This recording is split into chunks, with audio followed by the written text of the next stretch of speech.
Call the meeting to an order. Sure. Call the meeting of the ESB to order on Thursday, August 10th at 6:36. Is that about right? Sounds good. 6:34. All right, public comment is first. Do we have any residents that would like to speak during public comment? Do not have any online, but Yeah, I'm just here offering my help. So it's I'm just, yeah, 15-year resident, mom of 2 kids in the district and a freelance writer. So yeah, however you guys can use my help. Oh, you're here to help us? You don't have any problems? I have no problems. No. Oh my goodness, this is amazing. You want to All right. say your name out loud? Yeah, sorry, I should introduce. I'm Sam Smith. Yeah, I was here at the last meeting. Yeah, looking forward to working with you guys. However I can help. Love it. Great. If there's no one else for public comment, then let's move on to approval of the June 2023 minutes.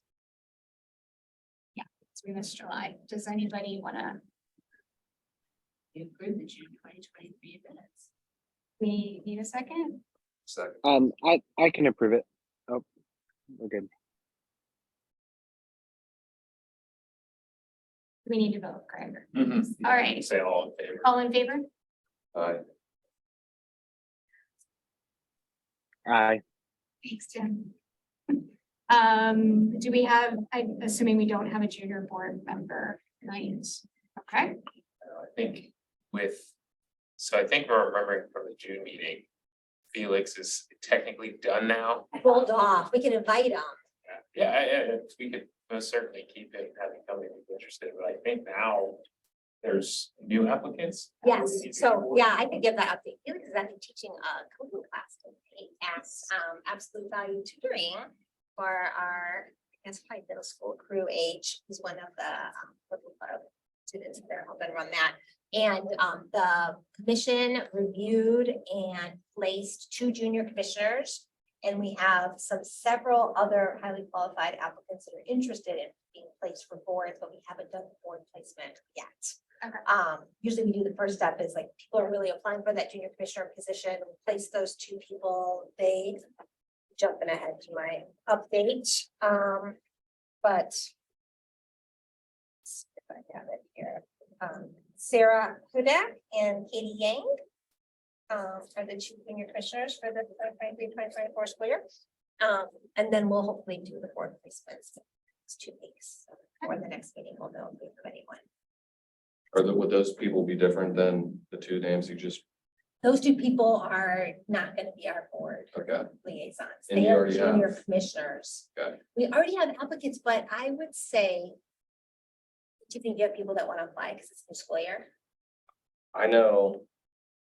Well, do they have to be juniors? No, not Okay, for board members. so I And could, sophomores are okay. I think they just referred as junior board members and then Yes. like junior board Okay. members, not a junior. Yeah. the students I had last year were 11th graders and now they're in 12th grade, and I'm sure, I can guarantee you, I'd have like 20 people applying.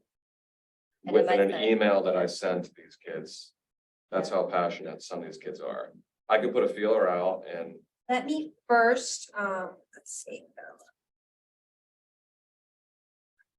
Did you use your, MTLST Yeah. email? Okay, okay, I'll put, let me just send an email to see if we already have people that applied and said, oh, I really, really want ESP. Okay. And that would probably give them first Yeah. dibs. But Just then let me if know. not, okay, sounds good. one already reached out over the summertime asking if there's anything that she could do. To help with anything environmental. Well, if nothing else, invite her to a meeting. Okay. And they're, nothing, they can come to every single meeting, Okay. talk, hang out, help with ideas, and then.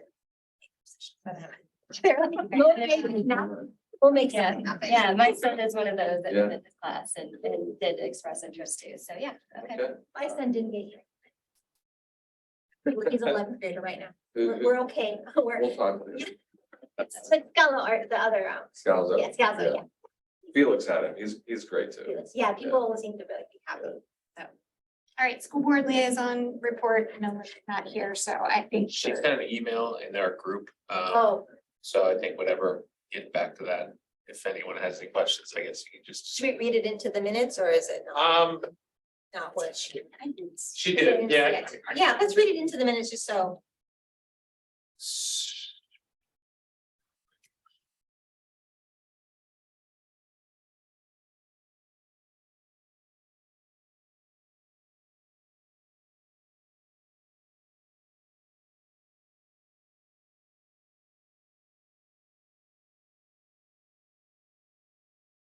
Okay. So Melinda sent this, oh, sorry, she actually just sent it to me. I thought she replied to the whole group. But I can forward this to everybody. I'm gonna go ahead and read it off. She said she's out of town. But for her annual efforts as a school liaison to the ESB, she prepares, or she planned to encourage to recycling for real in the schools ASAP. Compostable utensils next semester. Need to use up inventory first. Expansion of environmental clubs to more schools with high school student support. And Mr. Gullo's idea of the environmental newsletter, including pieces written and research by students. Ongoing sidewalk efforts, especially to increase safety for the walking routes to foster, but that may primarily be the role of municipal liaison. And then she said, we'll see how that goes. Very excited about the new administrative leadership, so. That is our school board report. I'll go ahead and forward that, everybody. Thanks. All right, ESB business municipal recycling tour. I couldn't attend. Does anybody else? I was there. All right. It Got was- an update? It was really awesome. I learned a lot about what can and cannot be recycled and what happens to it when it cannot be recycled. The whole technical system was pretty amazing, the way it goes into this giant chute. They compress it all together into these blocks and stack them up. So how are you feeling about glass? Well, there was no glass there. And they aren't doing glass. I mean, They will be, right? Yes, and 100%. they were talking about that. So 2024, glass is back. So I thought that was part of the tour though, was to see the technology, because that was part of the piece of it was the technology had really expanded. So they showed us an informational video about the sorting processes and things like that. They were talking, I can't remember what it said, what they said nationwide, it was maybe like 800 million. They're investing in a whole bunch of recycling. So I'm not entirely too sure if that's the system that we would see continuing. It might be improved upon, but like you just said, it's 100% back in the single stream. So, and I think with their sorting was they have certain, I remember one aspect of it is there's like I guess, bursts of air that can sense, or like this machine will sense what it is and it'll shoot bursts of air to knock different recyclables and recyclable materials out of the stream. So, and then it actually goes through a hand picking system. So, The problem is glass breaks before, like, because you can blow a bottle or cardboard or paper. But that was, so that's why it was taken out originally, was because it had caused so much contamination. And I think when the board talked prior about it, it seemed that we were pretty skeptical, I think, as a group, as to it being added back in and still being of value. how it would be added to single stream based on their system, that would have to be separate. from what we're, I mean, from what we've That's the quote. received or not received, but from the information that we've received for trash or municipal recycling contracts is that they're including it back into the single stream. So, They're including back in, but what the return is not as high as it would be if it was single stream. So it's pretty abysmal. I think you quoted a number that was like 12 to 20% or something, kind of sad. and that's what we were trying to get towards with people still like plugging the municipal, Or do we even make the change? I mean, of course, we would, you know, I mean, it's public information that it would be available. But How do we encourage residents to do the drive and do a drop off? I think that's what you want to know, or you're. that's exactly, and maybe that's something that we need to talk about. as we get further into our work plan. But glass in the single stream is not, You're not gonna get the return on that. right. I mean, recycling's so Recycling. broken as it Yeah. is. So- Adding glass in is, and it sound, I was under the impression when we were lining up the tour that they had the technology and they would be showing us, you know, how this could work. Last tour, or they started that. And hopefully we said we were gonna be the first tour of the new facility, so. And they showed us the video of the new system.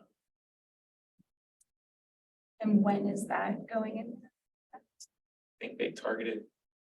They said end of Q2 next year. And does the single stream change? So the first of the year.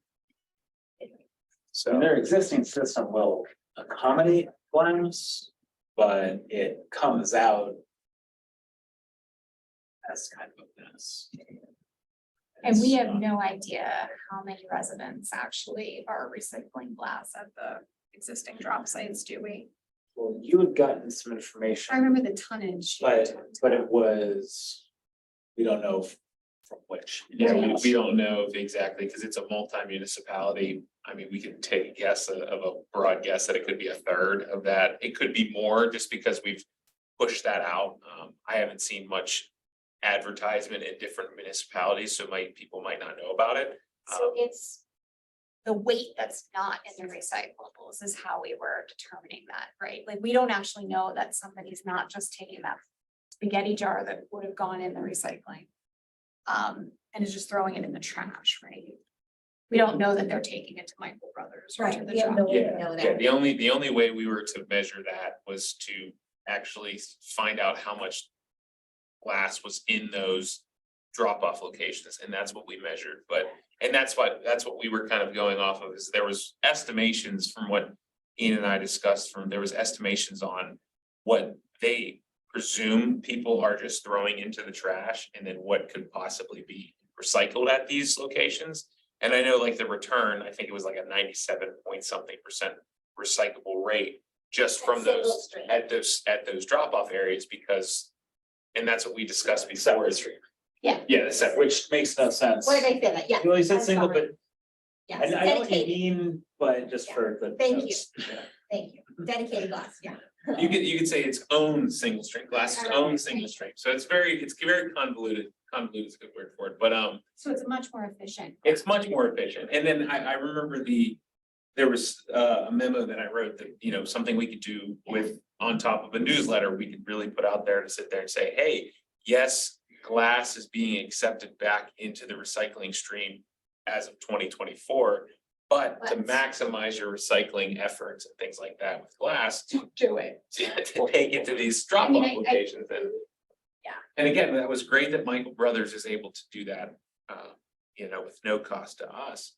But, you know, it's that whole, the cost thing, you know, they're able to get those recyclables and then recycle them to get, you know, however the purchasing They is. picked up glass for so long and then they didn't. And then 2 years later, we're back to saying, go ahead and put it back in your single stream, but it will not make the rust of the cardboard and the plastic as, you know, I mean, it contaminates the load. I think majority of it was realistically the weight of it, when you would have to ship it, when you have to actually truck it across country. I actually had a class of policy analysis in my grad program, and we talked about why they took glass out of recycling is because it cost too much money to actually ship it to different countries, because it was so heavy compared to different ones, and that's obviously just scratching the surface of Well, and that, the but economics of that. That was an important takeaway, not just for glass, but for all materials, is they said that they had new markets available, not just for glass. In fact, they emphasized something else. But that is something that could change from time to time. So that could be something that is important to work into some sort of ongoing education piece. If I had my wish list, it would be to recycling, like it would. To bids. It would, well, or you get your cardboard and paper, the very little plastic that you do on one week and the other week is glass. But, you know, Did you ask about that, or did somebody asked about that? If we could do both separately. Yeah. Yeah. So they're charging us. There was a The resounding. no. bids, yeah, the Yeah. reason, it's very expensive.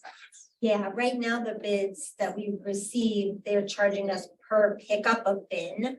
So whether that bin is 64 gallons, 48 gallons, which is like a standard size that I have, or 96 gallons, they don't care with, especially with an automated collection.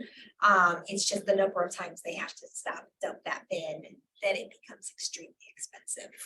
5 million over the Oh, yeah. for one additional pickup, like if we were gonna do recycling every week, however you wanted to break it up, it didn't matter whether it's just glass that one, week, whatever. I think it was 5 million Million over over the 5, course of the 5-year contract, about $1 million a year, a but million a year. It just, we have a $50 million total budget for the entire municipality. So it's a big chunk. For that extra. This doesn't seem very environmental to tell everyone to go back and start throwing it in there, because Pretty sure they already did. I read it on Twitter or Lebo magazine, and it was front and center back in the single stream. Yay. So yeah, we I'm sure. try to get in front of that as much as we It- can well, now. it's already out. Do and the it's- Yeah. simplest. Yeah, But we'll have to do a yes and. Yes, you can throw it in if you were throwing it in the trash before, move it to the recycling. Was that bin after now. the commission vote on the contract? I think we did. a If big it's deal, show put the it out. communication's already out. There's been one communication yesterday, that came out. I really think before they did that, they should have found some way to disseminate some kind of survey. Because it's already been, what, 2.5 years of not How recycling people glass? changed their- So within that time period, how many households drive? Like I drive my glass, it's not far. And if it's an overwhelming number, then, We have a couple little businesses that have. but they didn't do that, right? Do not do any more surveys. People said they're surveyed out. I mean, I get that. What are we doing?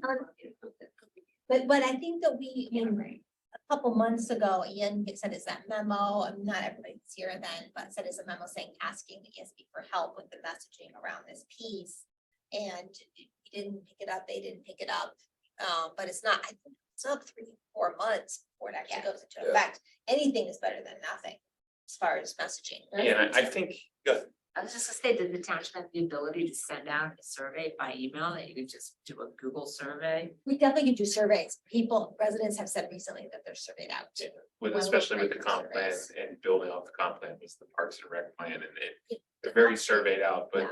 I think the matter of with the communication that was sent out was a statement of fact, was we can do this and we're obviously, you know, relaying that communication, relaying that fact to the residents, but I think now that we could take an opportunity to, like you said, get ahead of that by saying, yes, you can put it into the single stream of recycling, but you're going to get better results from single drop-off areas So like the my. environment better by dropping it. And you off can the show like road. national averages with. Saw the Twitter. Right? It's either that or the Lebo magazine, it was one of the Yeah. two, I forget where I saw it. Missed it. You're right. Yeah, well, that, I can help, I know Deb too, yeah, that's what I do, I write, you know, I can do social media posts, I can do. I'm thinking newsletters, even just yeah. a real quick Yeah. schematic of the, maybe we can put something in the Lebo bag. Yeah, you wanna like just draft something and then our PI, our public information office will revise it. And take nice images and figure out where to put it, but they Okay. ask the Environmental Sustainability Board for information on the meat of like, what will really resonate with residents. But I think that needs to come back to the board next month. Before, I mean, because I think there was pretty good communication about what to do with your glass.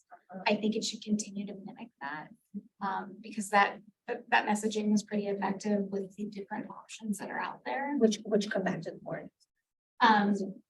Before we put out something in the, So we're gonna Yeah. draft it, right? And then Yeah. you're saying before, after the I edit. think I would like to see it, Okay, especially. got Yeah. it. That makes sense. Yeah, and I can work off of what's already been out there, yeah, we want to keep it consistent, so, yeah, that's, if you. know where to find Yeah, it, if you wanna okay. email, let's see, Yeah, where do we definitely. start? You wanna email You need something to start with, is that what you're asking for? Yeah, whatever has already been sent out, I guess. Is that what you're talking about, those? To kind of keep it consistent? Okay, thank But then also Waste Management said that they can provide additional, you know, specifics, like, for instance, the plastic thing. She said, don't even look at the numbers. Oh, really? So are they expanding it? No. So the yogurt. That where the puffs of air come in, Like it I think it has pushes- something to do with the density of plastic, so ones and Not twos won't get blown red, away.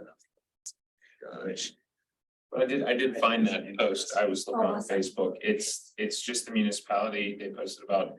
If you're following the trash and recycling contract, it's click here for the details, and then it takes us to the website.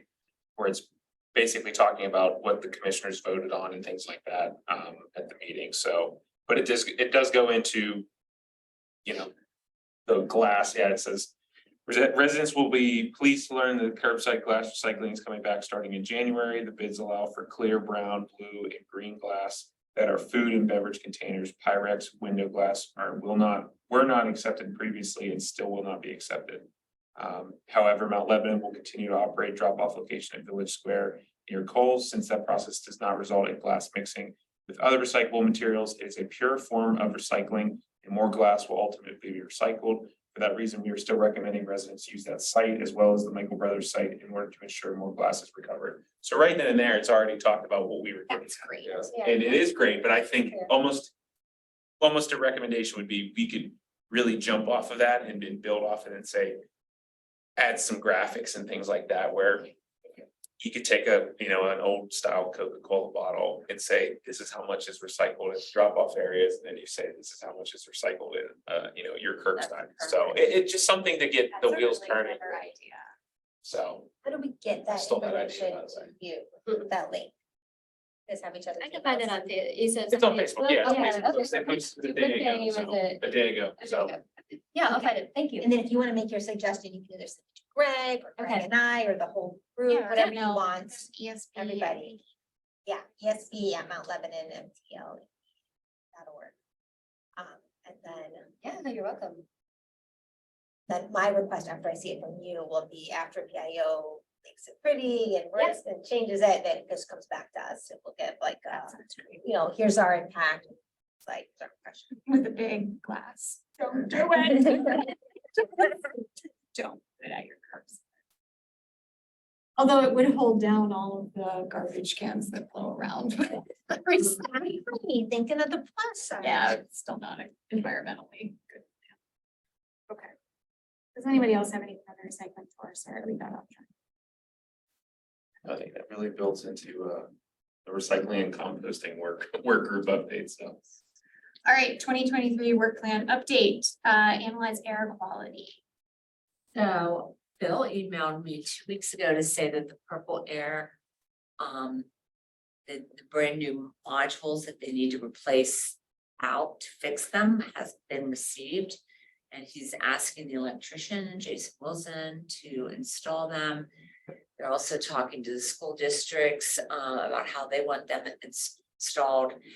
And so they're gonna be fixed. And I actually I'm on Purple Air all the time anyway, but I was looking at it and it looks like they're down right now, so Okay. it might be offline. And they are being Because fixed. they were up last week, so that's new if they're down.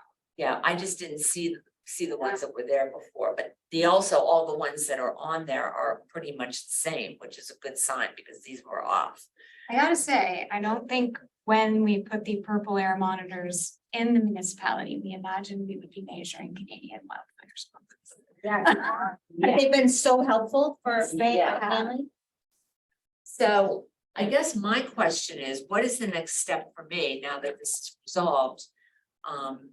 There was some discussion about creating a dashboard so that students can use it and understand it. And I don't know, if that was something that you guys were talking about before I got here, because it's only my third meeting, or where it goes from here. Great collaboration. That would be with the school district's existing sustainability dashboard, but I don't know, with changes in administration and so forth, with the longevity. There are school districts doing that. Yeah. Mostly high schools. And we're talking about downloading the data and being able to show it over time, right? Because we have the historical knowledge there, but we're just not actually analyzing any of the data on a regular basis. It's gonna be, somebody would have to take over the task of doing it, a class or something. Cause I don't know. And can I ask who is qualified to analyze that data? Like, who would be the best person to take that raw data from the different monitors and actually use it to help us understand, like, the current status of our air quality, when there are issues, you know, what is causing certain spikes in air quality, like higher AQI indexes. So it's not rocket science. I mean, what's happening here is happening everywhere in our region. We have, the Breathe Project can supply fact sheets on how to work with that data. Okay. Airnow.gov has information on how to read the data and how to see maps of the wildfire smoke and where it's coming in, some of that. It's easy to dump into an Excel file. I mean, it's really easy to export. I don't remember how many weeks, months of data hangs out there currently. You can get it quite ways back as long as you sign up for an API. Okay. Yeah, and yeah, Would ROSIS or anybody be able to advise on? Is it ROSIS that they do a lot of air quality monitoring? Raucous. Yeah, that's it. Raucous, Yeah. Raucous only does indoor air Okay. quality. But we have people who work with school districts, if you wanted somebody to come out and explain it. It's just that on an ongoing basis, Purple Air has a site. You can go on, you can see what everybody else is doing. They have graphs, they have charts, all of that. If you want to just pull out what's going on locally in our little neighborhood, that would be something that a school district could do. To understand that and then the greater picture, because there are maps every single day. Yeah. Of what's happening. You can see the wildfire smoke coming towards us and predict it's gonna be here in 2 days. Even just a simple visual of, I don't know, 30 days, 90 days of air quality of different monitors here versus really, I mean, it's easy enough to also mark what's being measured by the county. Those two data sources. But the only thing I hesitate on is very complicated because we're in a very, topographically or a hilly area. Inversions happen all the time. We have polluting plants around us that blow into our region. And there are days when, the Clarendon Coke Works, historically blows, the plume goes right into Squirrel Hill. Yeah. You talk to residents there and they can I tell mean, if you look at Smell Pittsburgh, you can just see what's going. Yeah, you can watch it, and plumepgh.org is another one where the plume, you can see the plume moving. But if the weather is, and the inversion of whatever is just right, it can go right into Mount Lebanon and the South Hills too. It's not as common. So it's kind of hard to actually read it and predict, and you need an atmospheric air scientist to give you more details. But a student who wanted to really learn about this could easily do so on a basic level, but there are a lot of different factors.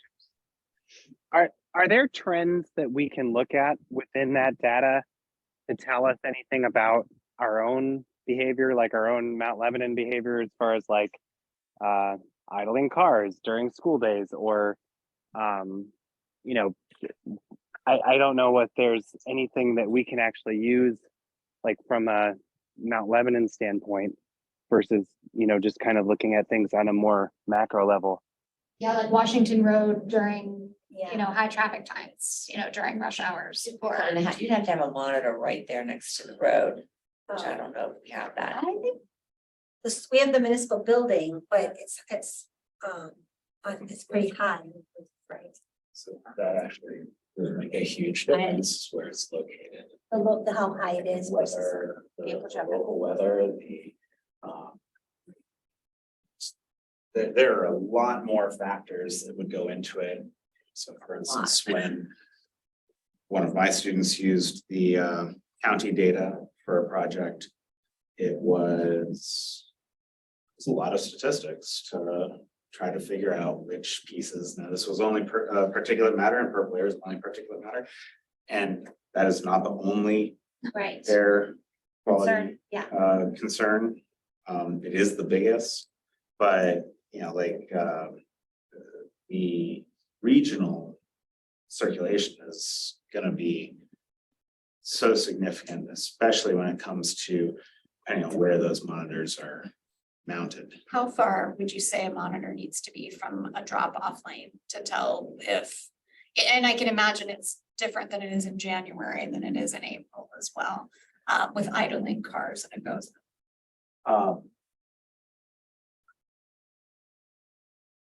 Where are the kids?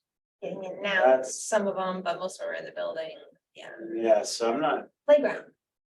okay, yeah, I mean, I would put the monitor where students are relative to the people that you're concerned about the exposure, Yeah. not necessarily relative to wherever the source is. I was thinking like versus the roof. you know, Oh, which is yeah, I mean, versus- the roof is not gonna work. Especially after noon is if it's sunny. Big thing I think is to learn to understand the wildfire smoke, because we've had purple air days, that's unheard of. It's been over 150 AQI, and nobody Yeah. should be outside and all windows should be shut. And kids should not be out of recess and all the rest, so. And those Yeah. corresponded to 90+ degree days, well, to warm days when people who don't have air conditioning had no choice but to. If you're looking for, if we're looking collectively for something to pick up with regards to the air monitoring, I really think we should come up with some standards for our community regarding the numbers and what that Well, means. the numbers are actually under scrutiny right now because we're talking about AQI. AQI is a normalized quantity and not the actual measurement of micrograms per cubic meter. And the current standard is 12, and the proposed standard is 10, and there are it's actually even the EPA is accepting comments as low as 8. I totally agree, but maybe we should. It was 8, and Yeah. it says 8.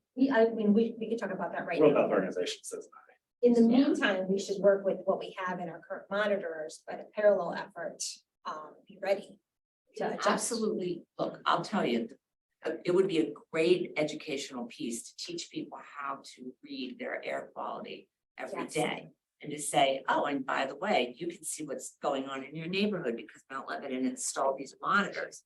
And you could go on Purple Air and see exactly what the numbers are, but if everybody picked up their phone and looked at the AQI or put something up on Smell Pittsburgh, it would be a huge step in the right direction to getting people to monitor their activity based on what the air quality is. So even, I mean, you have the elected officials here, we have the school board and we have the commission here. I was really struggling about what that number is and what we should do with it with our rec programs. We decided to close one day when it was about 150, but it took us 2 days of talking about it before we made that call. And then we made the call and the numbers dropped to like 80 that day. So we had like pie on our face. But if we could get some guidance on I what could to share do, fact if sheet there's with been you this. about what we're recommending. Yeah, something like that. I we know could I use it was as emailing the standards. school district about it About because of all closing. the sports and Yes. the band and everyone who was on the field when it was 150. Mhm. I went crazy too. And I did see the guidance and they should. 100%. I was in the guidance, I'm sending it to everybody, but understanding you. So kids already pie got on your dropped face off is for okay, camp. but those kids are breathing. Yeah, we were able to close for 2 days, the playground camps and the I rec mean, if department it's classes and the. have asthma, shouldn't, it's very dangerous. That's what I want to be able to tell everyone and just have like, this is our standard. The Environmental Sustainability Board recommends if 100, no more than 20 minutes, I'm just making this up, no more than 20 minutes outside in that day during 100. If 150, no outside. We're not Which is what the recommending health it. department. Cancel recess, cancel outdoor They are. camps, cancel sports if this number. I mean, that is what you're saying. Say what the EPA currently says and then say what the World Health Organization says. That's a fairly standard approach, like the company Air Things publicizes, say, for instance, radon here is 4 picocuries per liter. but World Health Organization sets it much lower. So. Tell we us could what you just- want us to do. Yeah, set it lower. Well, we just provide all of those standards and the rationale. No, I need a number, sorry. If you give us a, if, we're still gonna fight about it, Okay, there's but- 5 commissioners, but, 9 school board members, we need to do this. Well, they don't have to fight about it because it's science and it's already published. Yeah, so if we If could they say, read it, they're gonna take action on the scientific statement on it. but I still want to get to the environmentalist bill, but the ASB says, if 100, no recess. Right. You know what I mean? Like, whatever our recommendation is. And then provide all the reports and supporting That's- evidence. If that is, the commission is asking specifically for that number, then sure. I just feel weird Making it up, saying that. As an unelected person. but you're better off advising us than we are, because you're more an expert. And I And think collectively, this The group is more question of for an the board expert. would be, would you go with what the EPA recommends, or would you go with, what the WHO recommends? World Health, yeah. Well. Topic of Canadian wildfires, there were several studies mainly focused on California to show that the toxin level is 10 times worse with high temperature wildfire smoke than other particulate matter compared to coal fire emissions, Oh, interesting. coal fire power plants. I'm not surprised. I drove downtown through that tunnel. I was astounded how much worse it seemed across the, But actually, I'm also concerned about the indoor problem. Residents without air conditioning, residents with only window units that may need to cool down another. Well, and there are air filter programs for Yeah. environmental justice community. So not to get too far into it, so please someone cut me off because I will really go off. My daycare said that the state prohibits the use of air filters. What? What? And there we're gonna start. Keep going, it's gonna be the rest of the night. okay. Is that schools and daycares or just daycares? I think it was an age The thing. DEP prohibits the use because it would be them. No, it was health, it was something else. It wasn't PA Health Department. That's part time, believe it or not. And- So do I, And you that's mean, why we're gonna.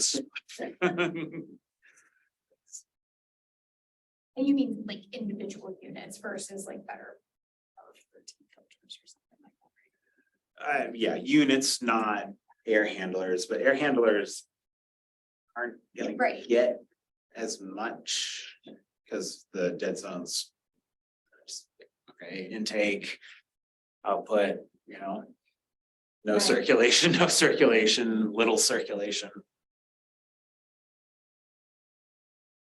Would love to tackle indoor air quality, especially in our schools, have monitors, but I'm gonna, thanks. I will share the back sheets with you. You can look at them and decide what would be helpful. Okay, that's a good place to start. Yeah. Thanks. Okay. Tim, anything else about air quality? I know that was one of your areas of the cap. No, I think that I just wanted to kind of get a sense of, what are we gonna start doing with the data?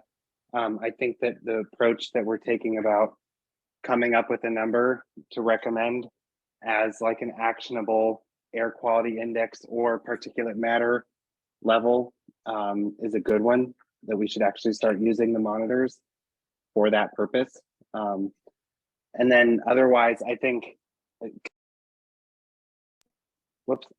Canadian wildfires aside, I think it's important to start using the data to both educate the public, but also to start determining like how local polluters affect Mount Lebanon. Not just Clarion and what's downstream from Clarion, or downwind from Clarion. I think, there's a lot of other polluters that affect our area. And so, this summer was kind of hard because you don't really even notice Clarion when there's an AQI of 170 or 180 because of the Canadian wildfires. But I think that when there's not that issue, it's important for us to start looking at other reasons why air quality is an issue in Mount Lebanon. Yeah, there's a plant in Bridgeville that pollutes continuously, and I don't know if you guys are on next door, but people notice it, report it. They're one of the worst Yeah. in the state, right? I mean, they're one of the. Yeah, it's really bad. You wake up, you go outside with your dog, you can smell it. It's horrible. It's an industrial stench of a smell. Okay, plastic bag reduction. I think this was a Megan thing. She provided a little bit of an update, is Yeah, it? she provided us a short, concise update, but she said she has a lot more detail to go into for the September meeting. So stay tuned, I guess. I read an article that the town near King of Prussia passed an ordinance. No single-use plastic bags, utensils, and I brought this up last time, because when I went to a soccer tournament in Erie, the Giant Eagle in Erie had no plastic bags. And I think it'd be worth calling and asking, how did you go about doing this? What's your approach? How'd you sell to the community? And I'm gonna forward the article that I read to Megan, because it talked about the King of Prussia Mall alone is gonna save, I don't know, upwards of 15 million plastic, single-use plastic items in a year because of this, I think it said. But I'd love to know how they did it. I think we looked at their ordinance when we were talking about when we made the Okay. climate action plan. So I know we have access to that. There were two in state Mhm. that we were looking at. The question was really within Mount Lebanon's boundaries. If you eliminated plastic bags, who would you actually be regulating and the enforcement piece? And it was largely the takeout folks, because I think, is the Cochrane, Giant Eagle on Mount Lebanon, is that Mount Lebanon municipality, or is that actually Scott? It is, okay. That's probably, what about I don't think the Shop and Save was, it is too, okay, And the fresh market. right, Fresh Market is, Yeah. that's Mount Lebanon. for sure. We have, that's what we were talking about in our, especially in our comp plan, is we have 3 grocery stores, but they all happen to be on this The perimeter, fringe, yeah. the fringe of the municipality. So, but yes, Giant Eagle is us, Shop and Save is us, and Fresh And at Market one is us. time, Giant Eagle had told us that they were transitioning to, like, that their plastic bags were going away. I don't know the time frame or if that's still. They made a huge show of it. That's right. Sustainable The one on Pittsburgh. Concord? Yeah, they totally backpedaled on that. Because David, you made a great point about if we're gonna eliminate plastic bags, then other people use plastic bags for other things as well, like picking up dog poop or whatever, or lining the trash cans. And if we get rid of that, then is it gonna be worse in the long run because we're buying those things that are more plastic, like just feel like we need to have all the ducks in the row before we go out with anything. There's compostable bags. Compostable bags that Yeah. will. Yeah, Yeah. even if they're not composting exactly, because they're still going into a landfill, they're still better than Yeah, the plastic bags. I think it was you, though, that mentioned Yeah. that some of the environmental costs of actually using paper is worse Yeah, papers, need to make sure. energy. Greenhouse gas. as far as carbon footprint. Bring your own bags is really the best, yeah. Which I think people Okay. are used to now. I mean, for the most part, it doesn't always happen, but I think. So we'll hear Megan's ideas, I think. Okay. We talked about the recycling tour, composting. Did anyone have anything? Were you mentioning compost people, I think at one point? Yeah, I can't remember now what I said. They I got in touch with them, yeah, I think because we were looking for the 4th of July, and unfortunately with everybody being out of town, and it took me a while to get a hold of Nettie Bordeaux, she's one of the owners, and she was great. She said she'd be happy to, donate the composting receptacle, but the challenge would be that we would need to have somebody actually monitoring it, making sure that people are getting the right kind of, that they're putting the right scraps in there. I can't do foods, certain meat and certain things aren't able to be composted. So she just said, for the future, if we do have an event coming up, I don't know if there's anything you guys would want to do that for it. I think we'd be able to pull something together, and then if somebody from our team, or I don't know if it would be enough just to put a big, piece of paper, just like at the FIPS, they have they do a really nice job just explaining what gets composted The and what different is not. colors and you put the right. Yeah, if we give it like refuse in the a right- good visual, I don't know if So Betty we would do be that at like comfortable Earth with Day and that. so forth. but Okay. They do that in 3 separate, and I Great. think a few other events too. The PRC typically comes out and assists with, and we have high school volunteers that stand there and teach people how to, separate their trash and compost versus, stuff goes to a landfill. So it's possible. But I think we were talking about this from a municipal composting, like offering more of a service more than just event-based, I think. And who would get the composting option?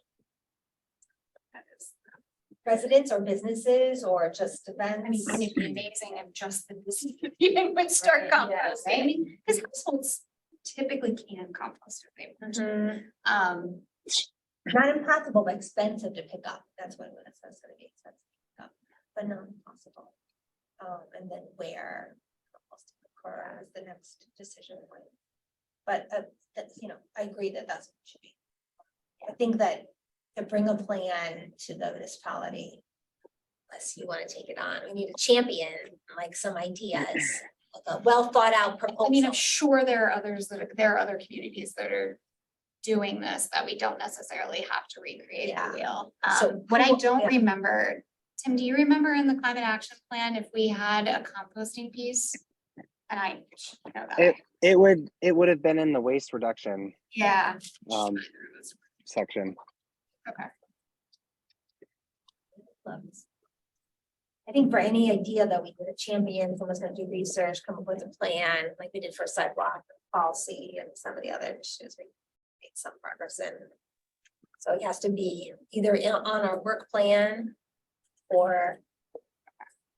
Yeah, Actually, I think that might be good homework for us as a board is to take a look at, I know as a board, we worked long and hard with multiple members over 2 or 3 years on the climate action plan. Probably wouldn't hurt if we revisited some of those actions, because I feel like a lot of these things are being suggested again, and there were meetings with Connect and Eric Grab and others that might have some background there that would be. Online. Yeah, why don't I go ahead and share another version that, or share the most updated version, because I know Sean's you in the email. Sean spent a good bit of time editing and putting it together and making it look nice before he transitioned, so Awesome. let's get that Thank you. back out, because I think that might be a good place for us to start.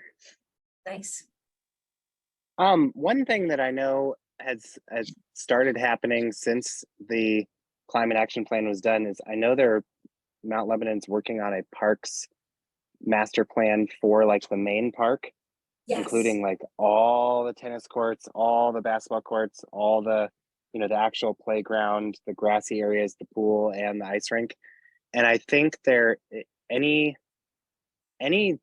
topics like composting or, recycling, I think there's a lot of opportunities for how that master plan gets done, where we can kind of use that as like a guinea pig or as the proving ground for some of these things. Like, if we're going to talk about municipal composting, why not start with something at Main Park? Or, if we're talking about educating people on recycling, why not start with having the recycling bins that are at Main Park having signage that shows, it talks about all those things that we're trying to send out updates about. I think those are just two things. I think there's a lot of opportunities that it would be good to start brainstorming, because I know that they're working on that right now. I think they just awarded the design contract for that project. And I don't know what sustainability efforts are involved in that, but I think it would be good for us to talk about it. That actually is a good question. Is the municipality in its next rendition of the waste management contract?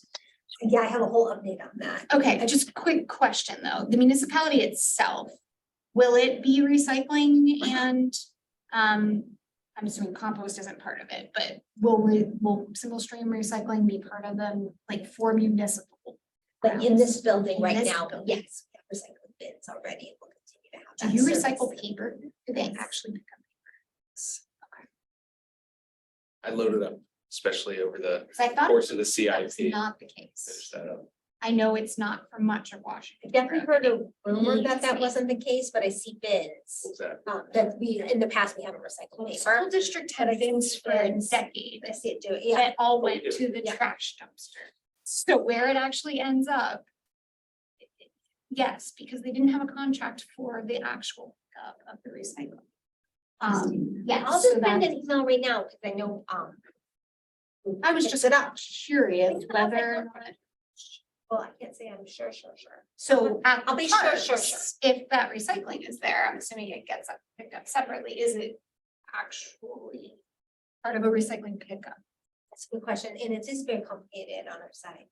We have public works that does the parks pick up Monday through Friday, and then we have, but they don't work on the weekends. We have a different crew department that happens to pick it up on the weekends, but only if there's an event that the pavilion's renting for.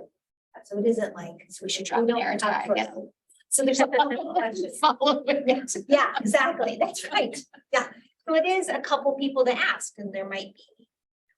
Some room for improvement, so I'll find Okay. out, Cause I know paper at one point was. but paper, we're recycling. Yep. If there's a person, a vendor, that when the vendor comes to pick up the trash, separate bin, I mean, I haven't. I know we do, I know we definitely have, the paper bins and things like that, but I have to kind of find out where it goes, like Yeah. you were saying, it. I put We things in see a the recycle bins, bin that I yeah, know this exactly. just goes to trash. I'm gonna copy you, Greg, and I'm gonna ask Public Works and Brad when they know if they know what happens to it. And I know at least 4 or 5 years ago, that was the case at the elementary schools. And so that was supposed to- the high school, they don't have a little better, but-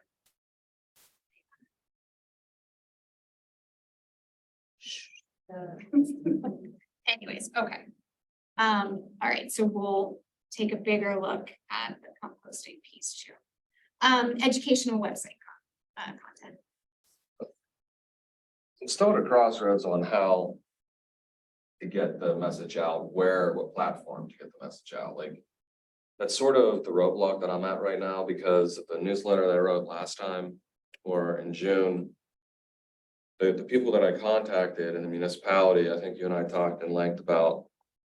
They needed to revise it, and it can't be pictures of certain products, and there was a long list of things that can't go into it. And those things are what make it authentic. Like, those are the things that a consumer are like, oh, that's a picture of a Delta low flow shower head, or just compared to some cheesy clip art of a shower, it doesn't get my message across totally. So I'm really not sure how to approach that. But in the meantime, I think that I like the idea of having students help run this or write this, or maybe not. Maybe it's not even an in-depth newsletter like the one I wrote. Maybe it's a little like something that you might be working on with the glass. It's just a real half page just of graphics and certain little things about why the school doesn't compost and what made them not compost, and here's why we should compost. Doesn't have to be a 5-page math, like breaking down the math, which I still like, and I know you liked. And I still want to get that message out because that's important to me, but in the short term, I think, well, let me back up. So I'm halfway through the second newsletter that I'm writing on reusable K-cups and batteries.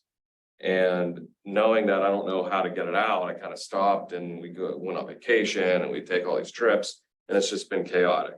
So that is, I'm gonna stand still with that. And once we answer the question, how we get this out, then that will help me move forward a little bit. But also, like, school starts, and the students that I had last year are definitely willing to help. They have some great ideas, and I think that I could put the feeler out with glass or air quality. And we run a scientific lab in my class that measures the particulates within the building. And the data that that we come up with, there are a lot of variables and there are confounding variables and other things that might not make it 100% accurate, but it paints a interesting picture, an accurate picture. But we use that data to make recommendations. So I think like something like that, or talked about recycling in schools.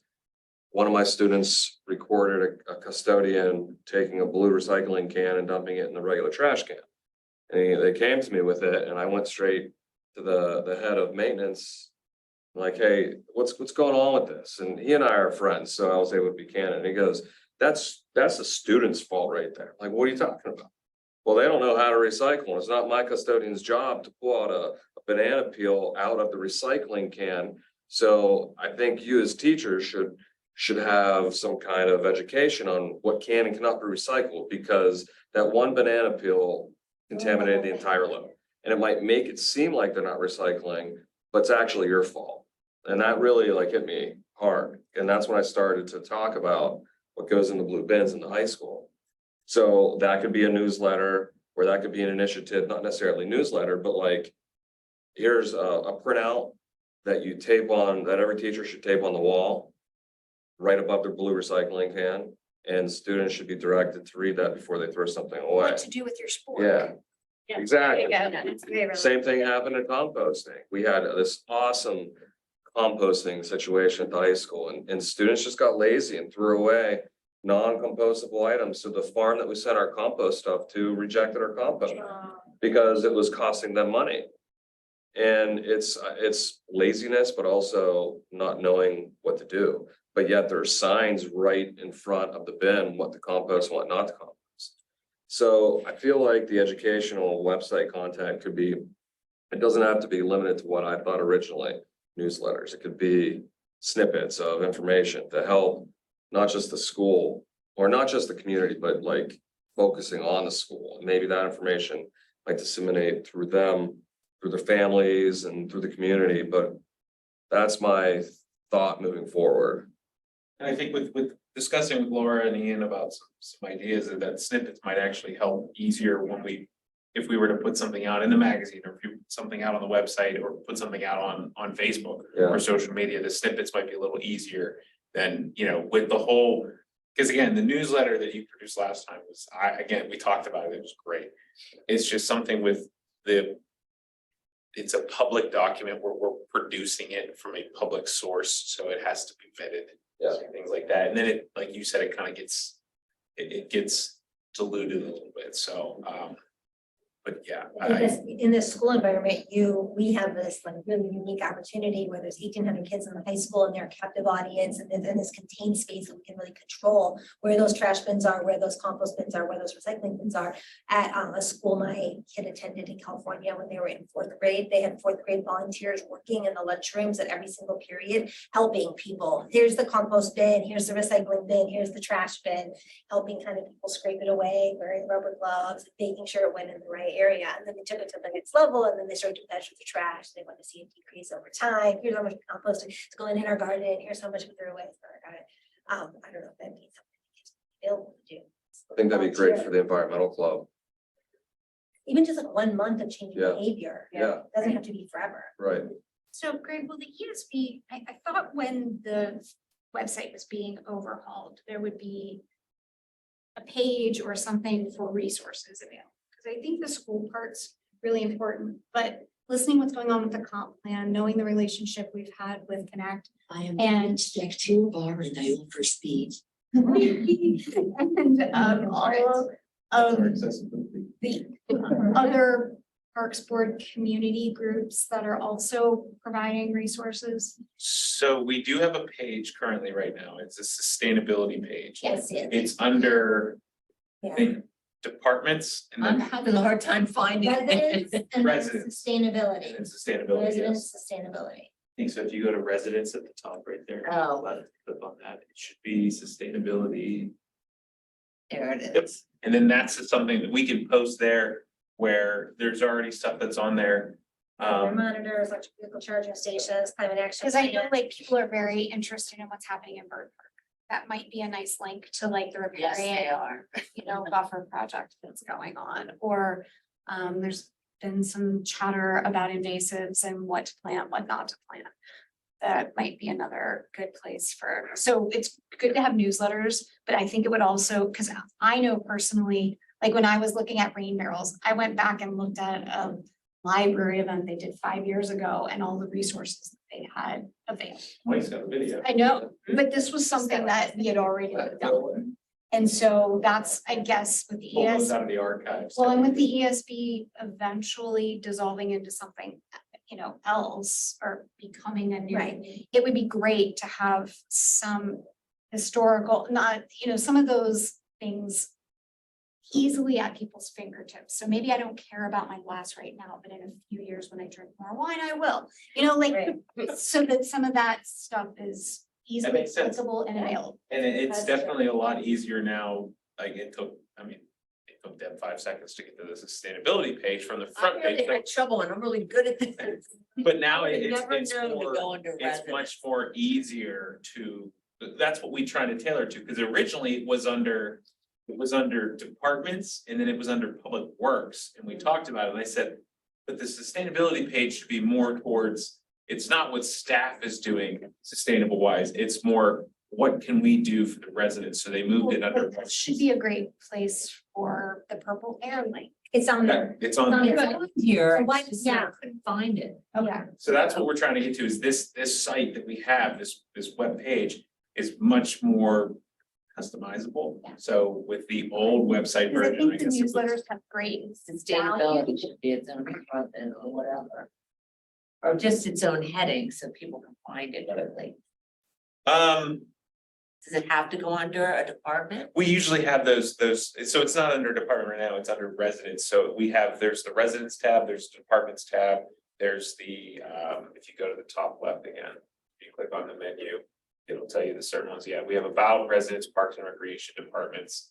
Businesses, so it's pretty much the main core of the municipality, but we think that, sustainability and things like that are for the residents, so it's up that residents tab. Like is that where we're linking the newsletters that they're? We could, so like, as of right now, if you feel free to whenever tonight or something, if you would check out that sustainable page. There's the purple air monitors, there's the solar panels we did on the library, there's the EV charging stations and things like that, so. This is all great. I just wish. But there's so much more we can do, we can have, Right, and these educational pieces, if they were ever featured in the magazine, if they were, I mean, that's a really great place.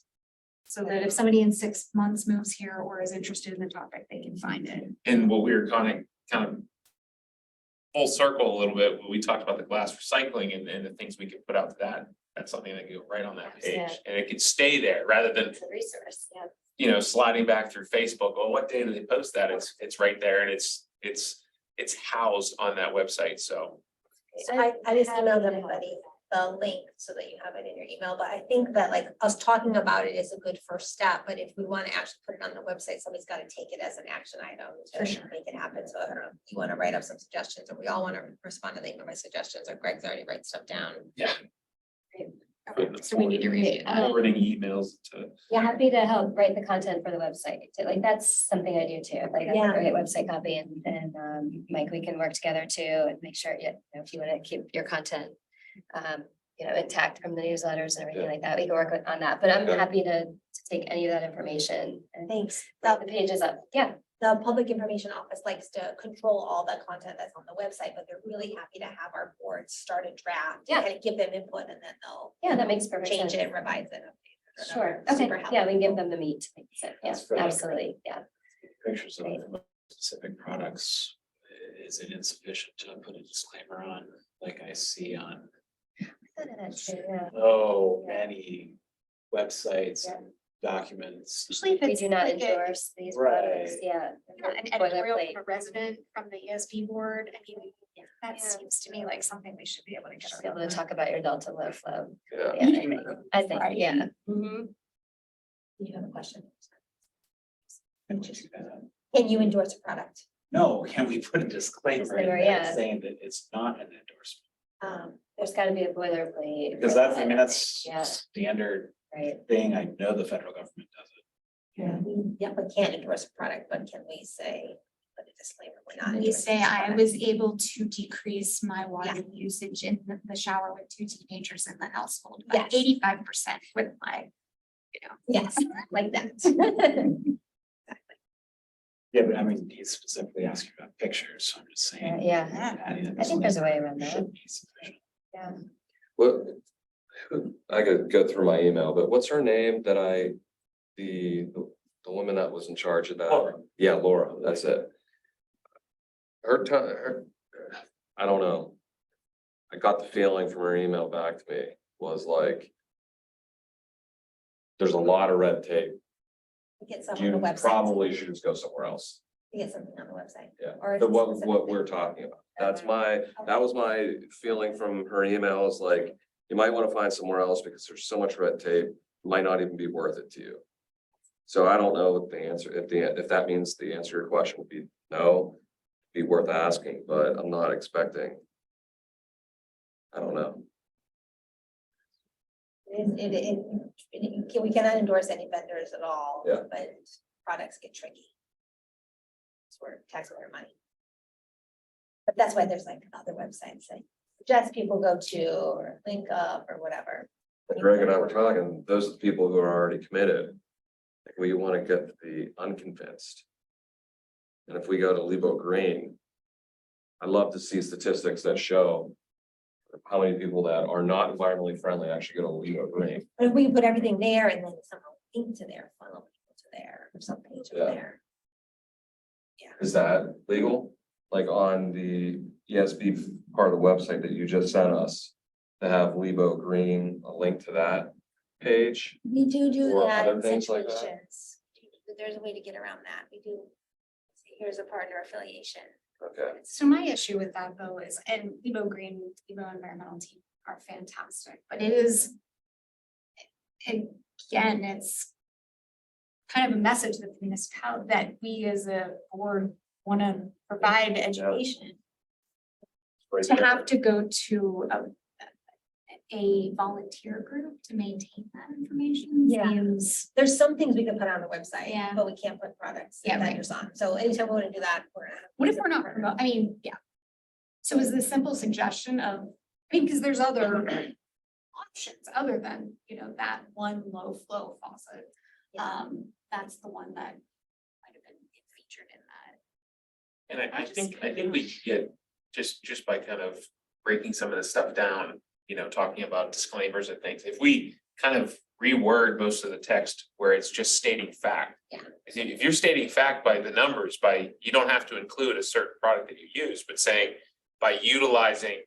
And I know some people may question, it's like, well, what source are you using? What product are you using? But it's not, we're not trying to get somebody to use a product, we're just trying to get people thinking. So by using or converting to a low flow shower or a low flow faucet, I reduced my water bill, and that's when you use the numbers, because you're just stating fact. And I don't think there's an issue with stating the fact, it's just a matter of with the inclusion of this type of low flow shower head, and then, but I think we can just kind of almost like white it out and just not include that text, just including a generic low flow. Yeah, because it's by stating utilizing a low flow shower head or a low flow faucet, there's no issue in that. It's a stating of a fact. So, and we can definitely, let me rehash that stuff and then see what we can move forward with, because trying to think what we came up with, but Yeah, in the past, I really wanted us to have solar vendors listed on our website, but I can't Exactly. get past that hurdle of we can't recommend a vendor. But Lebo Green can, so we can say, Lebo Green, here's the benefit of solar, blah, blah, blah, blah, blah, blah. Lebo Green has a list of recommended vendors or local vendors or whatever. Here's a link to Lebo Green.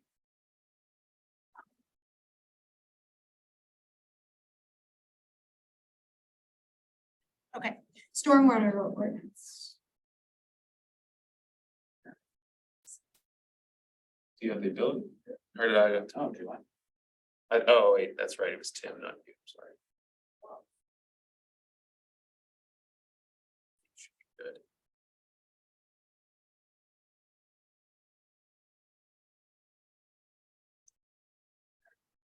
Oh, I thought you were able to take over.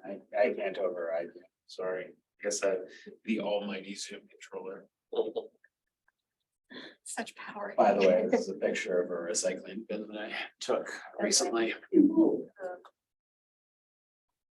In locally. Is it like in New Jersey or something? No, that was in downtown Pittsburgh.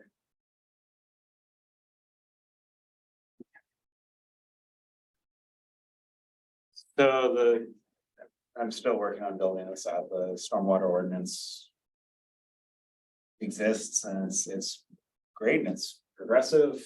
The current credit system only allows for single family units to have these 2 credits. I did finally get a response back from Gateway about some of the details. Apparently, single family also includes duplexes. Okay, so just single family or two duplex, but not a fourplex, whatever. Yeah, I don't know. It's really, there are some redundancies in the definitions. For instance, manufactured homes are both single family and non-single family. And also non-single family residential properties. I think what it's supposed to be is non-residential Okay. or maybe a developer could put in something for the common area, but not the individual. Regardless, education credit, again, it's not clear, but I'm pretty sure that's just specific to the schools. But both allow peak flow attenuation credit, which is, you could squint and say that covers a lot of different things, or you could say, no, that's really just a retention or infiltration basin. And then the residential is one-time rain barrel credit. When I asked about other credits, I was told that to keep it simple, they weren't going to do anything else. But I don't know. I want to have a conversation with them because it seems like the one-time rain barrel credit is pretty simple. It doesn't require anybody to go and verify the maintenance of the rain barrel. It just, you get a credit, you're done. What does a credit give you? A discount on your stormwater fee. How do you go about applying for that credit, or do you have to contact? The back page of the credit manual, which is different than the ordinance, contains an application, and Okay. that's wow. Now for the peak flow attenuation credit, it does need to be, again, somewhat ambiguous. This is one of the recommendations that I have approved, but I would recommend that should be changed to specifically any professional engineer licensed in Pennsylvania. So on the quality side, I see a couple of things that could be addressed. The left and the right picture, I should have reworded. I'm sorry. The left and the right are roadways. The one in the center is actually someone's sidewalk. I've walked through that with my dog and then cried when I've had to clean her paws. I've walked. Yeah, you'll notice in all of those pictures, that big white clump in the far left, that's not a clump of snow. That's another clump of salt. So in all of these pictures, there's no snow anywhere around. So there is an opportunity here to, I think, create low salt locations in consultation with Public Works and Public Safety. For instance, the one on the left is actually an incredibly steep hill. So, I don't want to get anyone in trouble and say, oh, well, this guy, needs to go to salt application school for a week because he turned the truck too sharp and got a lot on the curb. And of course, it's been a while, so a lot of it's gonna just get get pushed off to the side. But the one on the right is actually a relatively flat section. And it's over, that is not a drain that goes into a conveyance. That is a drain that goes directly into is on top of a creek. So, and nobody wants to create a dangerous situation. That's why I said in consultation with Public Works and Public Safety. Just if we can, especially the one on the right, if we can get a little less salt. That type of scenario, and then also work with residents on the application of salt. Again, I mean, I grew up in a place where I don't know if the rumors were true, but oh yeah, if somebody slips on the walkway in front of your house, they can sue you. Right. And it actually is true, but I don't know how frequently it happens. So yeah, I mean, again, we don't want to create dangerous situations, but we also may want to look at that. Also, salt deteriorates concrete, and it's an issue. So it's part of our sidewalk replacement issue as well. So your This- recommendation, so sorry, Oh, yeah. your recommendations are twofold, that like we, the ESP, create some recommendations regarding where we should have low salt locations and create some educational material for residents. So the second iteration of the state best management practices actually includes this. So once those come out, so I have a colleague at Penn State who is telling me about this. It may actually be out. I haven't checked in a week or so. It is about to come out. Awesome. So it actually do the has work some for of us. this stuff. So we just need to kind of Yeah, take that communicate that. and hand it over to the right people. That sounds great. And yeah, and then I'm in some full support of both of those ideas. Love it. lawn chemicals, I also see as somewhat cut and dry. I'm looking for the exact citation, unfortunately. Google keeps sending me to the manufacturer of fertilizer regulations, but this is not allowed. It is application inconsistent with the packaging. So these are obviously hard to see because they're little white granules on gray surface, but At this least is, one of those companies is notorious for spraying during heavy rain as well. Which always makes you. yeah, well, the granules in particular sit on the surface, and then once it does rain, it doesn't even have to be raining. Once it does rain, those just wash into into the waterways. So that's, Company that the municipality hires or the school district hires. Oh, pretty popular, it's a residential. we should turn off. Oh, recording. it's resident, Well, company that residents hire. Okay, that's trickier for me to Of course. do much about, but But education wise. Yeah, when's the last time you saw those pellets swept up? Unless the homeowner does it, I don't know. Oh, I don't think It's- I've ever seen anybody Yeah. sweep it up. It's, I know which one. Yes, So yeah, there's just recap there. but a really good opportunity for education again. And also, I think it's a pretty straightforward one. You don't have to dump that stuff on the sidewalk. Anyway, Then how would you get it in that 2-foot median of grass? You know what I mean? That's run the the spreader along instead of going back and forth across. But The ultimate goal, yeah, or at least organically for. yeah, so flow, in addition to embracing more of the best management practices, again, that are all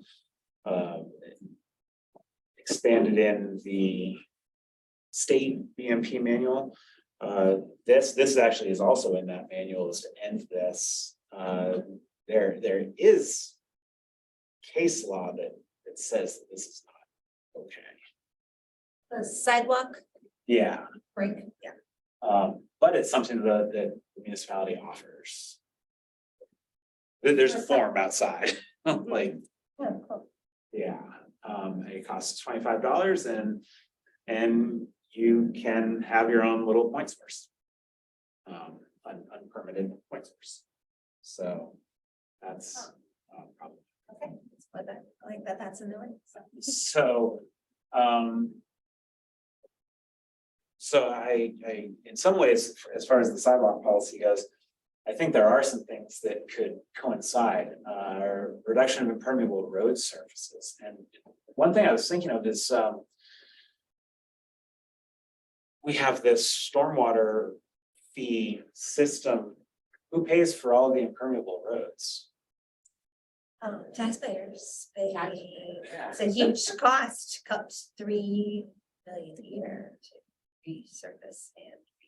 Oh, no, I'm talking about who pays the stormwater fee for Oh. the, Nobody, I mean, yeah, there is no stormwater. no, and I'm not necessarily saying that we should impose a stormwater fee on ourselves for the roads, because, you know, it kind of doesn't matter who pays for it. Ultimately, all the residents end up paying for it. Taxes, yeah. But, To notice major numbers. but it is a major, yeah. To account We are for that paying. somehow. Yeah, we are paying for it somehow, but maybe we're not thinking about it because it's not in the accounting system.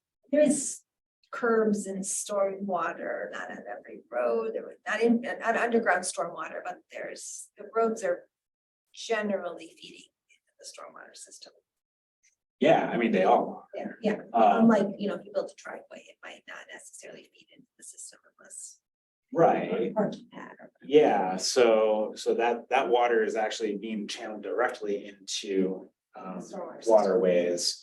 And therefore, you know, any quality issues would be kind of magnified. So, reduction of the permeable road surfaces, which, and these are all the existing best management practice manual references. Could coincide with traffic calming or some sort of sidewalk renovation. In fact, the work being done out here, I've noticed, has quite a bit of, I don't know how much. It's really hard to eyeball, but it has quite a bit of infiltration and drainage. By necessity around here.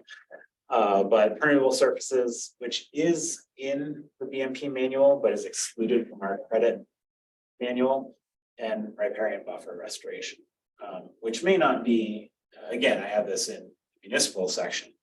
I think it's more important for places like Bird Park. And a few meetings ago, I had a diagram where all of the flood zone sections are. So Bird Park is actually at the headwaters of one of the flood zones. Which is why we shouldn't turn. It's one sometimes, yeah. Yeah, So on the individual side, permeable surfaces, again, and stormwater connections, so that's the BMP reference there.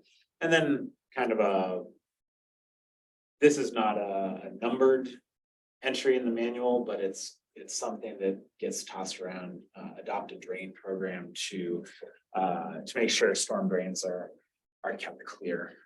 Maybe something for the school, for students to come back. So individuals can increase their permeable surfaces, that's what you're saying here on this slide. Yes. And how can they do that? That's what you're going to detail about. Well, I mean, that's what is what is detailed in the statewide best management practice manual. The big ones would be rain gardens, permeable pavers or something. Are permeable pavers allowed as a driveway surface right now? I believe they Are. Not limited. You're allowed Yes. to do permeable pavers. Yes, you are. Okay. There's, or I should say, I haven't found anything to the contrary, even though I have heard that they're not allowed. I heard rumors. Yeah, yeah. I couldn't find that street. I cannot find anything that says they're not allowed. Okay, here's a hard question. Which, for everybody, whatever. What about gravel driveways? They're currently not allowed for municipal They're not allowed. but they are permeable. I did not see that. I don't see that reference. Yeah, I'm sure they're not allowed. Resident with that issue. I can't, yeah. Right, there are multiple gravel drivers in Red Lebanon. They're all grandfathered in. Yeah, so why When you can't? Yeah. Construction, you're not allowed. Or if you did a significant change to your landscaping in front, you can't move your gravel driveway, for example. That's not allowed. Why aren't they? I don't know. I think at one point they had talked about any future municipal parking lots, construction needed to at least look at. To have a permeable, and there has been, look at it. Have looked at it, for potential, we haven't done any paving of parking lots or resurfacing. I mean, I know the Recently. theory is that winter maintenance will be hefty, but I hope we will look at the Allegheny County's South Park. Yeah. Which is just a gorgeous installation. and So also it's- there is a development. An entire neighborhood built in Minneapolis, Minnesota, outside of Minneapolis. Pictures did not scream inner city to me. And they anticipated exorbitant winter maintenance. Yeah, actually it melted faster and they didn't have as much. That's what we were seeing with the South Park. I think it's going well, so we're definitely aware of that. I mean, this was probably a little mild winter to really. Yeah, No, but yeah, I hope that serves as a really good kind of how-to model because it's been fabulous as far as the flooding in that in Cabbage Creek. even in the capital improvement plan, even with this is the recent one, but whatever, one of them's the recent one. Last year's capital improvement plan, there was an item for Bird Park parking lot resurfacing and reconfiguring, and that's the recommendation, and the price includes permeable surface. So they have to figure out, find out exactly what they're recommending. Which makes, I mean, it's not paved now. It's not paid now, so you don't want to pay it, right?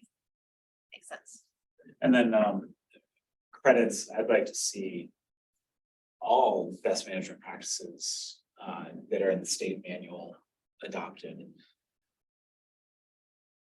Taking into consideration the criticism that might actually be really, really difficult to manage. However, I could see two options. One, put all of the paperwork burden on the resident. Having, getting a professional engineer to come out and to investigate and stamp an application would be exorbitantly expensive. Someone wants to do that, go for it. Or just go down that one time. Or once every 30 years route, if you redo your driveway every 30 years, 35 years, then you could take it again. But I think the one-time credit, it at least gives people the assignment of value. Not probably its true value, but Sure. something to indicate that this is indeed valuable. And I'm thinking the municipality is not losing thousands of dollars of stormwater fee. If that were, I mean, I don't see 100 residents redoing their driveways with a permeable surface And this year. honestly, even if they do, don't make it for the full amount. Just, I mean, you're not gonna address the increased cost. You're not gonna recapture that within the stormwater fee. You're not going to address the true value of it. So right off the bat, it's gonna be a token amount. It's a small token, at least the homeowner would say, okay, it's not poo-pooed by the municipality. In fact, I got $10 for it. Not enough. Cost of the permit. Is there a cost associated with the permit if you wanted to have a semi-permeable driveway put in? Oh, to have an engineer. Not even Go through engineer it. part, just to have it approved by the municipality. Oh, I don't know. I don't believe that it's a. Cutting out a little. And we could look at Lost you, the Tim. driveway Are permit. there any other application. incentives to do this, like does the government give you a return? I don't think that from a permitting standpoint, there's any issue with, or like there's not like a separate cost for doing an impermeable paving. I think you have to, when you do a residential construction project, you still have to do an assessment of your stormwater regardless of what you're doing. Is there, I guess that is another place where you could add in a discount. Is there a fee for a driveway permit? I know there is a driveway Sure there is, for every permit. permit. Yeah, there is. There's definitely like it's just it's one of the many things that you have to get permitted. Yeah, right. I'm just From thinking standpoint. that is another place where you could put the discount if you wanted it. If that's, yeah. Yeah, I mean, if we're looking for a place to put it.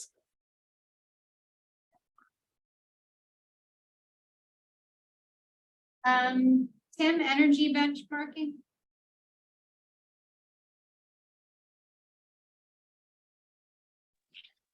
Yeah, sorry, I sent an email out and for some reason I'm in like a safe driving mode on my phone here, but I had sent an email out that I can kind of reference really quickly. Let's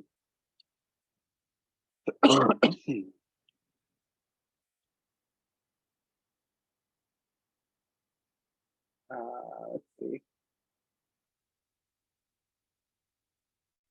So I had actually had a nice conversation with Eric Robb, who had kind of introduced our group to the ICLEI benchmarking software that we used when we put together the original climate action plan. And some of his main points were just that it's more useful to analyze the municipal energy rather than trying to analyze the residential or private, just because it's a lot harder to analyze that data. And we really can't stage interventions where we would be able to see numbers changing. Whereas we can do that with municipal. If gathering the data is just for the purpose of reporting, then it's probably not worth the effort. But if it's being done to help create like a kind of a benchmark for energy improvements, then I think it is. With municipal energy use, we can actually stage interventions and we can see the results.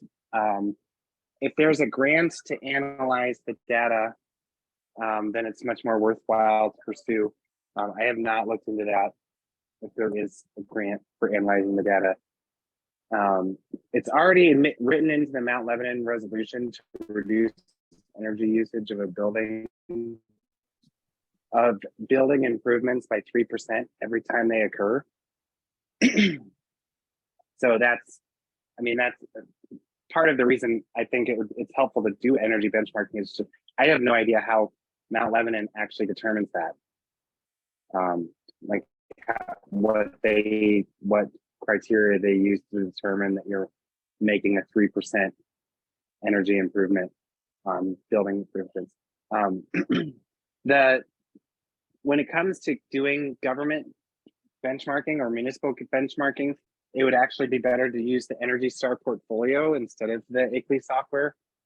And this is something I've actually done for some school campuses, like multiple school buildings. So it's something that I agree with that point, that I think it's better. That would be a better way to start doing energy benchmarking for all of Mount Lebanon's municipal buildings, if that's something that we want to do. But also, it's possible that we might not have to do this on our own. That Connect is currently working with Green Building Alliance as part of trying to incorporate more buildings into the 2030 district. That includes some municipal buildings that are in the Connect region. So if we decide that we want to join in that effort, then the resources and framework that would come from the 2030 district would be free. And I had a couple other points, but yeah, I think that's kind of my update. I don't know if there's anything that we wanted to talk about or if there's any direction from the group, like moving forward of things that I can start looking into or pursuing based on that. Tim, your idea about, I mean, your point about grants, I would have to think with some of the federal money that has been targeted towards energy efficiency and states and municipalities, you know, really looking at how to decrease carbon footprint and so forth, I would have to think there's grants out there for benchmarking, whether it be through or would be in the next 6 months plus. So I'll be happy to take a look and see if I can find anything. I'm sure your, you know, grant folks are probably already all over that, but I I actually know was from just looking through Senator Fontana's, I from the guess, like IRA. a big grant brochure, so I gotta, So a lot of that is just coming out now, right? And then, so that's directly, you know, but then there should be, you know, millions to states, to municipalities and boroughs to do this kind of work too, so.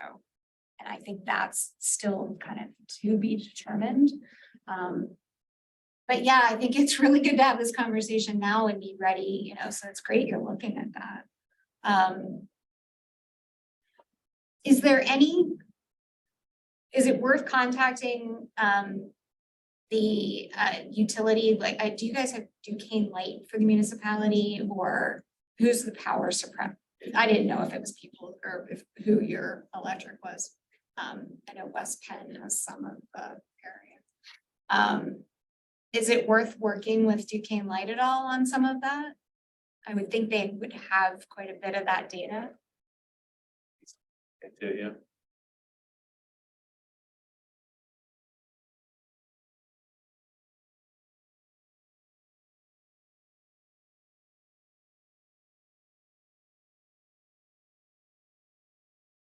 Anything else on energy? No, that's it. Standing items, climate action plan, community focus groups. As input for CAP. Nothing to report on that one. Hoping to get some recommendations out of the comp plan on that. Yeah. So we'll see. Sustainable PA certification. Still working on that one. July was a little hectic with the CIP.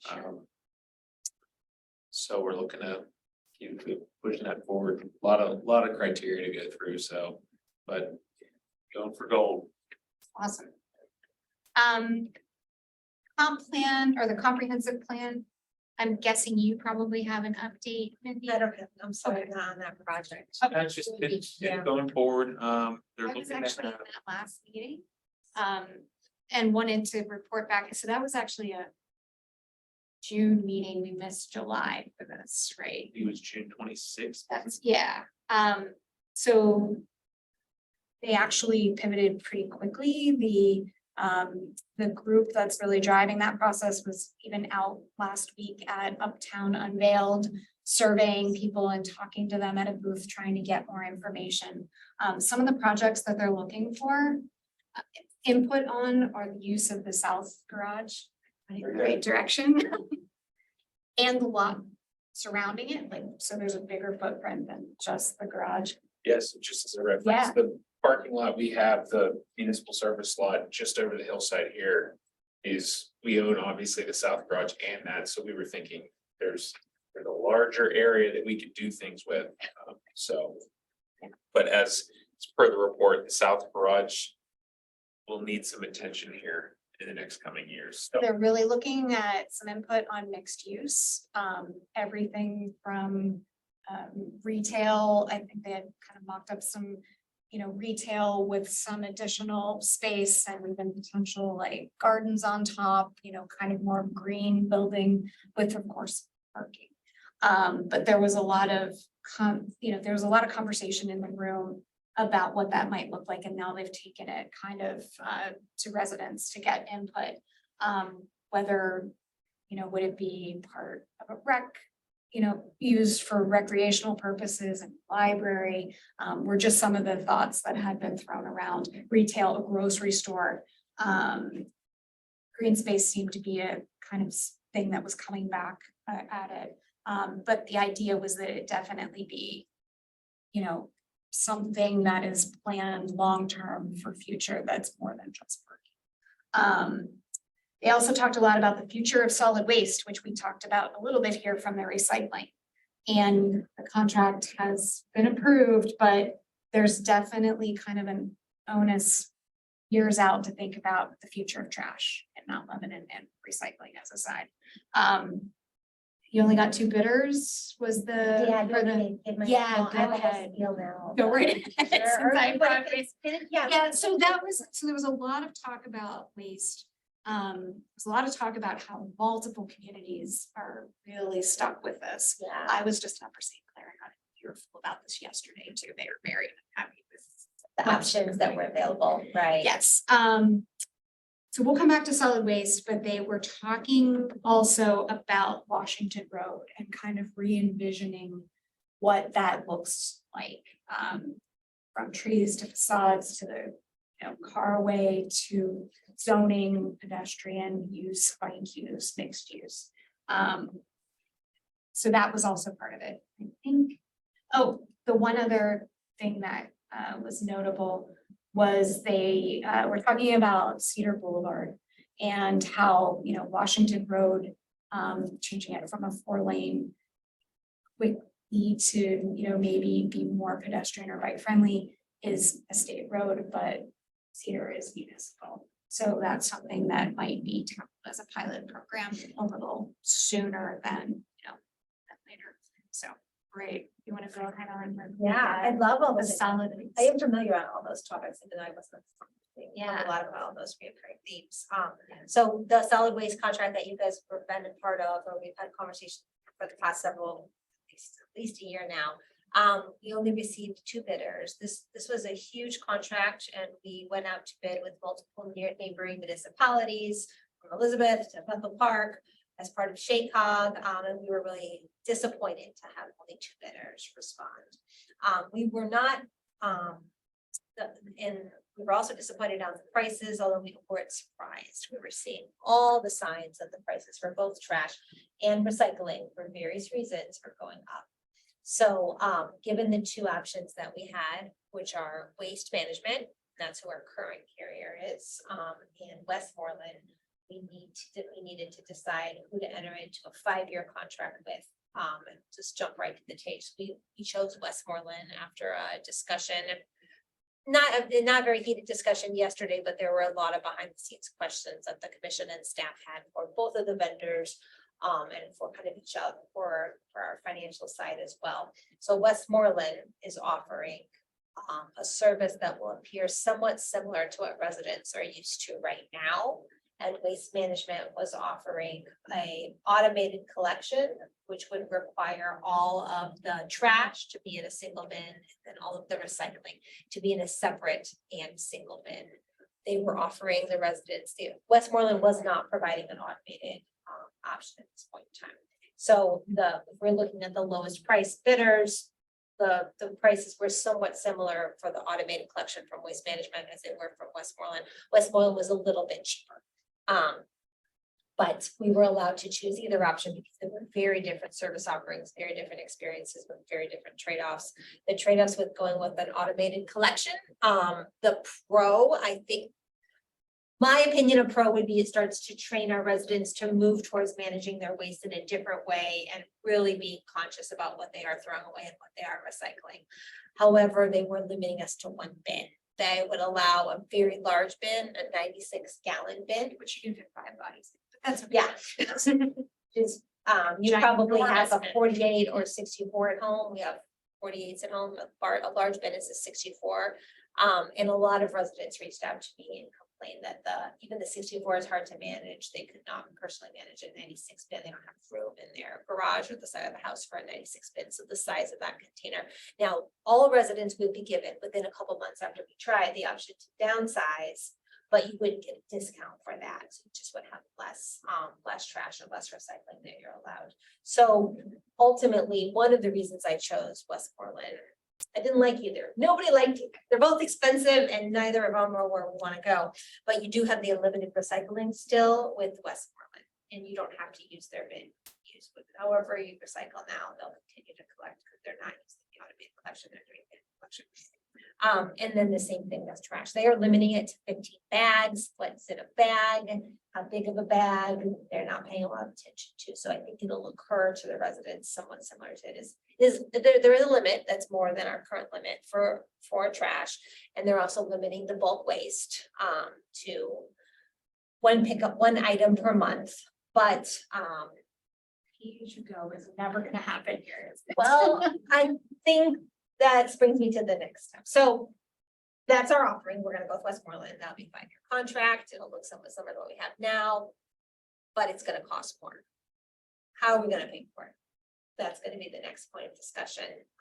I'm gonna move towards a fee-based model instead of absorbing it in village and raising taxes. And that really shows residents that this service costs money. People aren't gonna like that. It's annoying to pay an extra bill or to pay the extra stormwater fee, but it helps us at least move in that direction of recognizing how expensive this is and maybe moving us towards a pay-as-you-throw. I'll say that in public right now, and then everyone will stone me later, but and then we can have some more options forward in what we do with that. It'll be a graduated fee, maybe $100 the first year, and then it'll have to go up to cover the expense because our costs go. So everyone pays the same amount. That is the other downside. Yes, 100%, that's the downside. In that model, you pay the same amount. And yeah, 2 little babies at home and I still am throwing out less than some of my neighbors. right. And with the other model, the waste management model, there was the ability, since we're limited to one can, that's a 96 gallon can, so. It's really hard, I think, to fill up a 96 gallon can, but if you wanted a separate can, you would have had to pay for that model. And have that relationship directly with the vendor waste management in that case. So will a fee then go into effect in January? No, Not, we haven't decided, but Okay, that would so we be don't know. very difficult, I think, for people to understand and get used to. We'd probably wait in just the first, we would adjust the fee so it compensated the whole cost over the 5 years, but starting with $100 in 2025. I see, probably. okay. And then the next year would have to be 200, 250. Our costs are going up. Get people used to the idea. And we're toying with the idea of installment payment options, maybe infinite options for installment payments, because now we have a better software that we're implementing right now for collecting these type of fees, and we can really play with it and allow monthly installments or whatever. So residents would be less impacted by it. So my 98-year-old neighbor puts out her little giant eagle bag. So this model is going the same. And that brings us to in 5 years from now, by the end of this 5-year contract with either vendor, this is the case, because they're raising the rates every single year. They're trying to get us used to it. We're going to be paying, do you remember how many million per year? Significantly more, so much so, the contract will cost so much so that it might make more sense to bring this service in-house. And that's what we're gonna look at over the next 4 to 5 years. How much would it cost? What we need to do? It's a lot of equipment and more personnel, but it might be. Right now, the numbers say that it's more cost effective to do it in-house. If we're doing it in-house, we have a lot more control over how we, how we charge that fee. What services we offer, and we could make recycling free, compost free, and now we have the we have the vehicles to transport that kind of information. And you just pay for trash based on what your bin is. What type of fuel are these vehicles using? Same as they're currently. Snow. So that would be something. Look at, I mean, that's Control, another exactly. huge cost, In but 4 to 5 years, we absolutely can look at our options for vehicles. I know compressed natural gas is coming around a little bit, but there's a lot of. The amount of strain that is put on the waste management vehicles, not like waste management company, like the waste vehicles. sure. Is it potentially poses an increased fire threat from what I've seen, because there's actually a lot of, so I'm a volunteer firefighter as well. I don't know if anyone knew that. Oh, But I didn't know that. there was a training I just had about newer types of fires. So a lot of them were lithium batteries. Some of these were compressed natural gas vehicle fires, electric vehicle fires and things like that.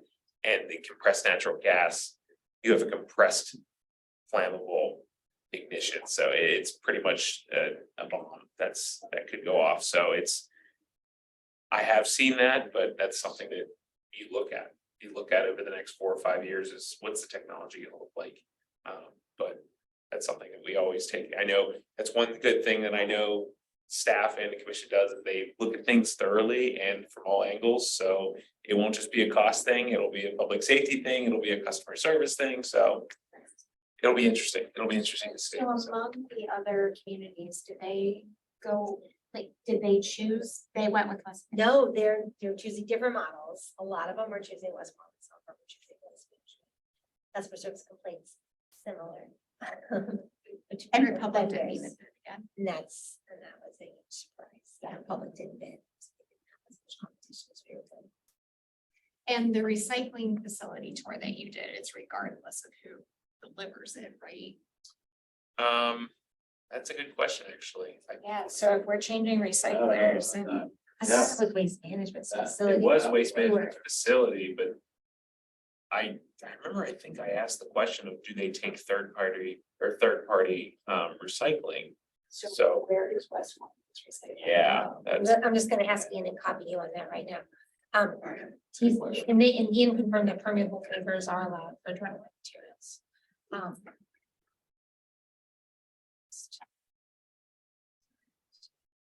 Okay, any more questions on the trash and recycling? Otherwise, I'll give you the other big update, which is on sidewalks. Was pay as you throw not an option? Was it not asked? Or was it, well, why? Wasn't in the bid specs, other than the option for the additional bid would be charged. So there was a as you throw light model, you throw it that one, should I go? Waste No, management, yeah, got what you said the first time. I'm just wondering why that, was that attractive? well, no, if it was the municipality or if it was the vendors did not offering a pay as you throw model. Either municipality could charge residents any fee structure we wanted, if we wanted to do it that way, right? We can Oh, say, right okay. now, today, you can turn around and say. Well, in this model, it's gonna be hard, it's Westmoreland, how would we enforce that? How much trash you throw away, yeah, we probably don't have the ability to enforce it, this model has to be more of an automated collection with a standard bin size. Option.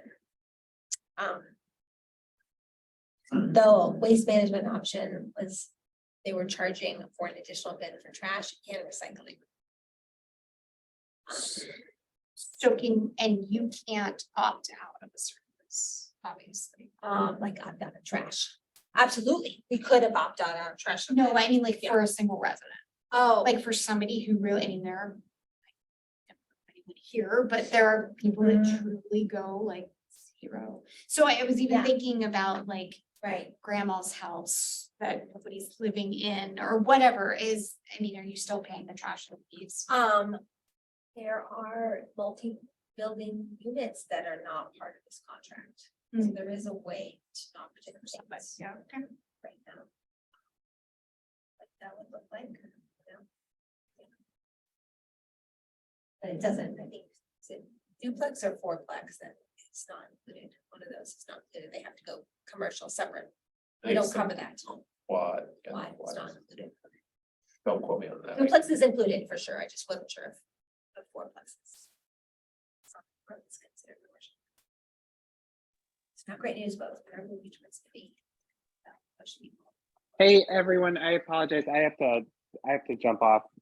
Okay. But Want me to do sidewalk real quick before you go, or you gotta go? I have to go now. Sorry. I had an 8:30 cutoff, but thank you for everyone. And I will follow up with anything on the energy benchmarking side. Right, Thank you. sidewalk expansion policy, does everyone does not know where we were, who needs a recap on that thing? Probably. Well, I went to one of the meetings, but I don't understand what the decision was. Oh, yeah, sure, I can give the latest update, I just, the ESB started this full policy revision, but not everybody was here at that point in time, so I wasn't sure if I should give the history or we're all pretty caught up. Okay, I'm just gonna assume we're caught up and then please ask questions. Sorry if I'm not I getting live it on straight. Portland, so I had. some All right, so you're good. Okay, so the sidewalk policy was revised by the ESB. Ian McMeans as planner took it and made some additional revisions. The commission saw it in public discussion in June of this year, and then we finalized the changes and approved it last year. We didn't vote on the policy, so we could still make some last minute changes at this point in time, but we all came to a not unanimous, we didn't come to consensus, but we all came to enough of an agreement, a majority agreement on how to move forward, which is two kind of like key barriers. One barrier that was there before was that a resident needed 100% participation from everyone on that area that was requesting a sidewalk as part of the petitioning process to even be included in consideration for this cost sharing process. Well, right back up. Right now, any resident that wants a sidewalk, get a permit and put a sidewalk in. Whether that's good or bad or ugly or something in between, we can talk about it another day. But if you don't want the municipality to pay for your sidewalk, you can get one tomorrow or get a permit for one. This is if you want the municipality to pay the majority of the costs incurred to put that sidewalk in. And in this case, in this latest policy revision, we're saying that barrier to start that process, which requires an engineering estimate on how much that cost is going to be, appropriate cost or an estimated cost of service, is now the barrier is down to 25%. So 25% on a home of streets on a street segment, homes on a street segment, or residences on a street segment, sign the petition that says they're interested in pursuing this route, then we will take it to the next step. And that means if there's only 3 houses on this street segment on the side of the street, that's just one resident. So very, very, very low bar is what we were going for, but we didn't want it more than like just one, kind of tossed around one, and maybe that was in one of the original versions, but it's a long segment and there's really just one person. Is it worth the taxpayers' time to do an engineering study on that? And so then the next, now it goes to the new mobility board. I know that doesn't exist until April 2024, but that request will go to the mobility board if they have a process, or they will have a process for prioritizing those requests. We included in this policy, Sean primarily came up with some Several metrics. criteria. Yep. Yeah, to how to kind of rank. requests. Proximity to schools. And other business districts and whatever. So there's a whole, you probably have seen it in all the metrics. And then it would go to engineering to get the actual cost estimate. Engineering firm is Gateway. And then once we have the actual costs, it comes back to the residents to be done. If the residents will agree to cost share at a 10% rate of those estimated costs, and if 100% of those residents on that segment agree to cost share, then it moves on to the commission to be voted on during the budget session. If not all of those residents agree and you get most of them, then we're in this kind of limbo place where you can still request that it goes on to the commission, and the commission has the authority to put it in by right. But close enough to follow what I'm saying. But at the end of the day, that resident that didn't agree, or those 2 residents that didn't agree, they still are responsible for maintaining that sidewalk for perpetuity. That includes shoveling and the maintenance of 20 to 30 years later when that sidewalk needs to be replaced. Resolution is the word. Thank you. So once it gets to the end, and you're gonna do it, you need 100% buy-in. There is that last step where you have to have 100% of the residents that sign up, and that's gonna be a problem. If you have a huge street, that's gonna be a problem. So it'll go into like a case by case situation, the mobility board can work with them. In the past, when, well, the one sidewalk that I think got put in on Meadowcroft, using the existing sidewalk policy, that's from 2013 or something like that. I think one got through. Some of the other residents who are more interested offered to pay their 100 or whatever it ended up being share. That sort of helped get some more people on board. They were able to get to 100%, but it is going to be hard. So the portion would be 10% of the. 10% is in the policy, or the estimate, or the estimated. There's a couple You might caveats. just have a fundraiser. Yeah. You do the Fundraiser fundraiser. percent's really just a. We're a very industrious street. I thought that a lot. I thought that number. I wanted it to be 0, and now I sent you guys a link.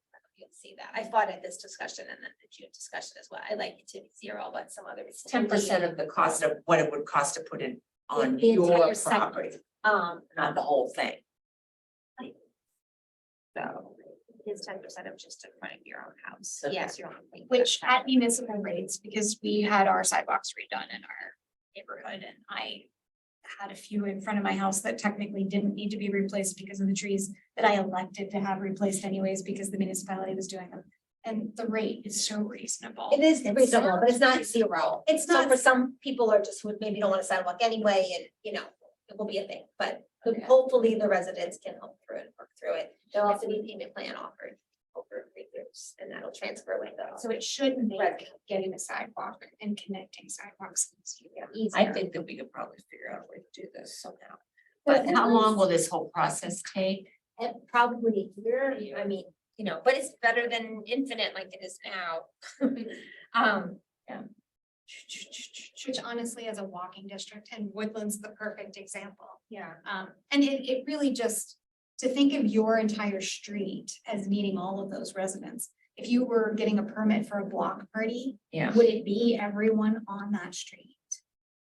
Cause I know. No, that's why we only do it on a section of the street.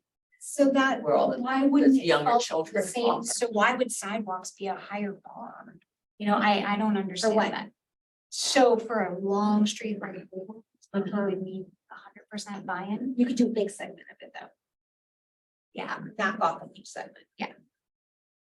so they would look at it even if there were just 8 houses instead of 16. And that's where the mobility board comes in. It's like, this is how we're gonna prioritize these in our recommendations to the commission. School district, it's either the 16, we've got a lot of requests for this, we have this as our number 1. So As important as sidewalks are, and I'm Yeah. completely behind that policy, thank you for pushing, helping that get done. But this just exactly speaks to why the safe streets policy is so important. Because you have a street like Woodland that will put 3 feet of leaves on each side of the road for months.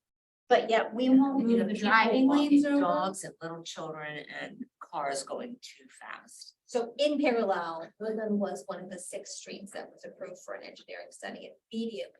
And the commission is interested in moving forward on that in a different capacity to just put a sidewalk in by resolution. So that's the other path. That's plan B, is the commission has authority to put a sidewalk in. Do you have any Whenever and wherever. ballpark estimate of where that 10% lands? Well, how much is it cost Yeah. for you? How much was it for? It was like $135 a block, but we were paying more than 10%. Yeah, I thought like $100 to $250 at the most per person. The whole section in front of your For the whole house? section in front of your house. Yeah, it was a couple $100. I mean, it was less than 1,000 to have like our entire. Something remind me of All right, being that's of a lemonade the stand. Total cost being $90 a foot, That sounds right. so $9 a foot. Getting up to that would, $9.50 per square foot. Yep, I think. square foot or linear foot? It's gotta be linear, but it's in here as square, but that doesn't make sense, I don't think.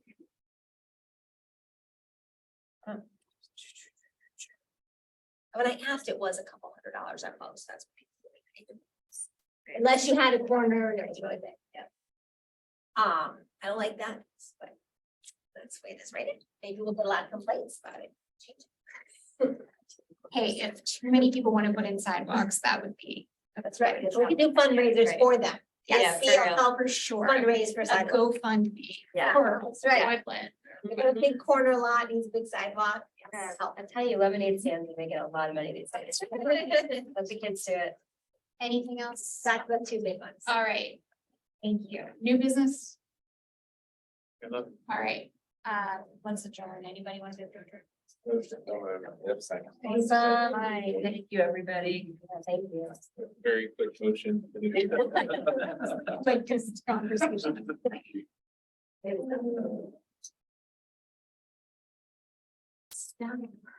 Or you volunteer at Lebanon or? I am not actually. I originally, my